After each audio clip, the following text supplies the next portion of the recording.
ధర్మపురి అరవింద్ మరి ముఖ్యమంత్రి గారి మీద లేదంటే కాంగ్రెస్ పార్టీ మీద చేస్తున్న వ్యాఖ్యానాలు చూస్తుంటే తనకు గుండు మీద నెత్తి లేదు కానీ బుద్ధి కూడా లేదన్నట్టుగా కనపడుతున్న పరిస్థితి.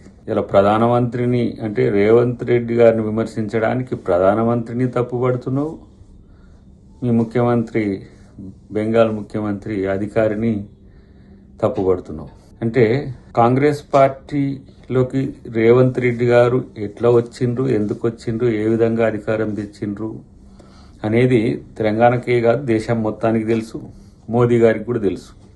మీ మోదీ గారు సైతం అంటే మన ప్రధానమంత్రి గారు సైతం మాతో కలువు అని చెయ్యి చాపిండు అని అంటే ఏ స్థాయి గౌరవం ముఖ్యమంత్రి గారికి ఉందో కనీసం అది అర్థం లేకపోయా.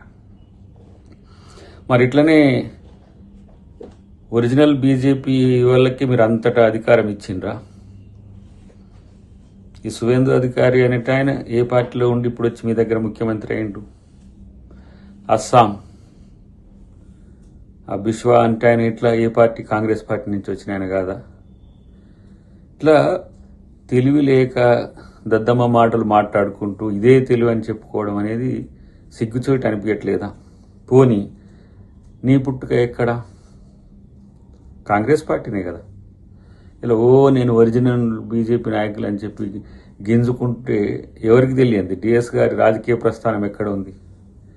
ఆయన లేకపోతే మీ బతికి ఎక్కడ ఉంది? కాబట్టి ఇక్కడ అమ్మపాలు దాగి రొమ్ము గుద్దినట్టు మీరు ఇక్కడ సర్వీస్ చేయాలి.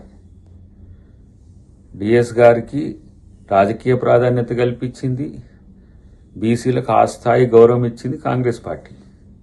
అలాంటిది ఇక్కడ నువ్వు సర్వీస్ చేయాల్సింది పోయి నీ కెరీర్ కోసమని స్వార్థం కొరకు అక్కడ కూడా కిరాయికి పోయినట్టే కదా బీజేపీకి. నువ్వేమన్నా బీజేపీ ఫక్తు లీడర్వా? నువ్వేమన్నా నువ్వు కూడా నీ రాజకీయ అవకాశం కొరకు దేబీరించడానికి బీజేపీ నిన్నేదో బీజేపీ నాయకుడు అని చెప్పి బీజేపీ వాళ్ళు అనుకుంటారు అనుకోకు, లేకపోతే తెలుగు ప్రజలు కూడా నేను అనుకోరు. ఎందుకంటే డిఎస్ కొడుకు అనే ముద్రనే డిఎస్ గారికి మీరు కొడుకు కాకపోతే మీ రాజకీయ భవిష్యత్తు ఎక్కడిది, రాజకీయ భవితం ఏంటిది అసలు? కాబట్టి కొంచెం ఆలోచించి మాట్లాడాల్సిన సందర్భం ఉంటుంది. నువ్వేదో నికార్సైన బీజేపీ లీడర్ అన్నట్టు అని చెప్తున్న పరిస్థితి. ముఖ్యమంత్రి గారిని మాలాంటి వాళ్ళం ఆహ్వానించడం, పార్టీ హక్కున చేర్చుకున్నది, పిసిసి ప్రెసిడెంట్ చేసింది, తర్వాత ముఖ్యమంత్రిని కూడా చేయగలిగిందంటే ఆ స్థాయి సామర్థ్యం తనకు ఉండడం వల్లనే. మాకు లేని తలనొప్పి మీకెందుకురా బాబు? నాకు అర్థం కావట్లేదు. ఎవరు డేక్తలేడని చెప్పి ఇష్టం వచ్చినట్టుగా మాట్లాడితే మాకేదో గుర్తింపు వస్తుందని మిమ్మల్ని ఏం పట్టించుకోరు. చివరికి మళ్ళా వాళ్ళు బీజేపీ పూర్వ లీడర్లను లేకపోతే ఆర్ఎస్ఎస్ నుంచి వచ్చిన వాళ్ళనే అక్కడ ముఖ్యమంత్రిలో ప్రధానమైన నాయకత్వంలో చేస్తారు. ఇది చరిత్ర చెప్పిన వాస్తవం. ఎందుకు ఎగిరిపడడం? కాబట్టి కొంచెం మాట్లాడేటప్పుడు చూసి మాట్లాడడం నేర్చుకో బ్రదర్ అని చెప్పి హితవు.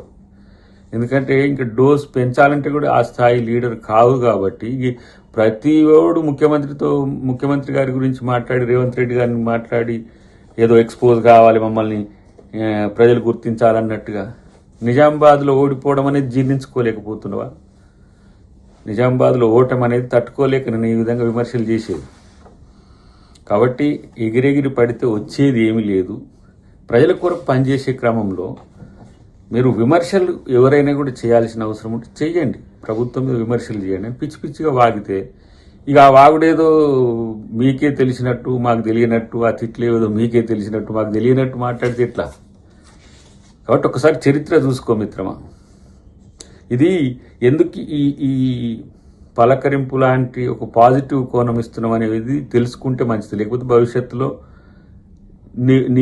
నువ్వేం మాట్లాడుతున్నావో అదే స్థాయిలో కూడా స్పందించడానికి కాంగ్రెస్ శ్రేణులు ఏమి వెనుకడిగేయవు.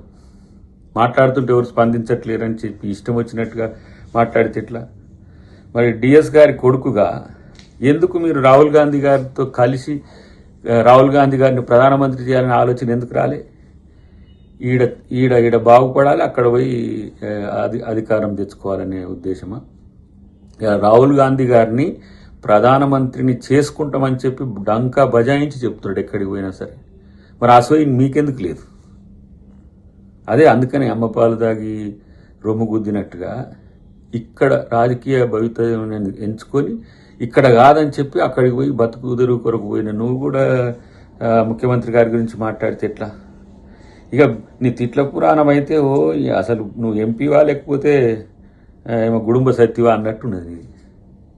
కొంచెం చూసి మాట్లాడుకుంటే డిఎస్ గారి మీద గౌరవం ఉన్నది, ఆయన ఫ్యామిలీ మెంబర్గా నీ మీద ఆ గౌరవం ఉండాలంటే మర్యాదగా మాట్లాడుకుంటే మంచిదనే విషయాన్ని నేను మిత్రునికి హితవు చెప్తున్నా. ఎందుకంటే ఏదో మాకేం రాజకీయ కక్షలు లేవు, లేదంటే అరవింద్ మీద అక్కసు లేదు, సానుభూతి జాలే ఉంటుంది తప్పితే. ఇక్కడ ముఖ్యమంత్రి గారి గురించి మాట్లాడేది ఎవరు మాట్లాడినా ఆ జాగ్రత్తలు పాటించకపోతే డెఫినెట్గా అదే స్థాయి రిటాలియేషన్ వస్తుంది అనే విషయాన్ని గుర్తుపెట్టుకుంటే మంచిది. ఇక ఇంకోటి ఏంటంటే ఈ అరువు తెచ్చుకున్న వాళ్ళు ఈ బయట పార్టీ నుంచి వచ్చిన కొంతమంది మిత్రులే బీజేపీలో ఎక్కువ ఎగిరెగిరి పడుతున్న పరిస్థితి. మరెందుకు కిషన్ రెడ్డి గారు ఆ స్థాయి మీ స్థాయిలో దిగజారి మాట్లాడట్లేడు? సుదీర్ఘకాలంగా బీజేపీలో ఉన్నాడు కదా, బీజేపీ మూలంగా ఉన్నాడు కదా. కాబట్టి కొంచెం చూసి మాట్లాడాల్సిన అవసరం ఉంది. అన్నిటికంటే ముఖ్యంగా ఇష్టానుసారంగా మాట్లాడే పరిస్థితి వస్తే అది చాలా నీకే నష్టం అని చెప్పి తెలియజేస్తున్నా. అన్నిటికంటే ఎక్కువ ఏంటంటే సీఎం పిఎం మధ్య ఏమైనా రహస్య మీటింగ్ జరిగిందా? ఓపెన్గా దేశమంతా చూస్తుండగానే జరిగింది కదా. నాతో కలువు ఇంకా బాగుంటుంది అని చెప్తే బీజేపీలో కలవమని చెప్పి ప్రధానమంత్రి ఆఫర్ ఇచ్చినట్ట.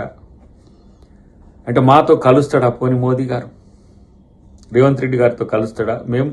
రేవంత్ రెడ్డి గారు ఏమంటున్నాడు, నేను రాహుల్ గాంధీని ప్రధానమంత్రిని చేసుకోవాలి మాలాంటి వాళ్ళందరం కలిసి అని ఒక మాట అంటున్నాడు. మరి మోదీ గారికి మాతో కలిస్తే రాహుల్ గాంధీ గారిని ప్రధానమంత్రి చేస్తాడా? దానికి కలిసి వస్తాడా?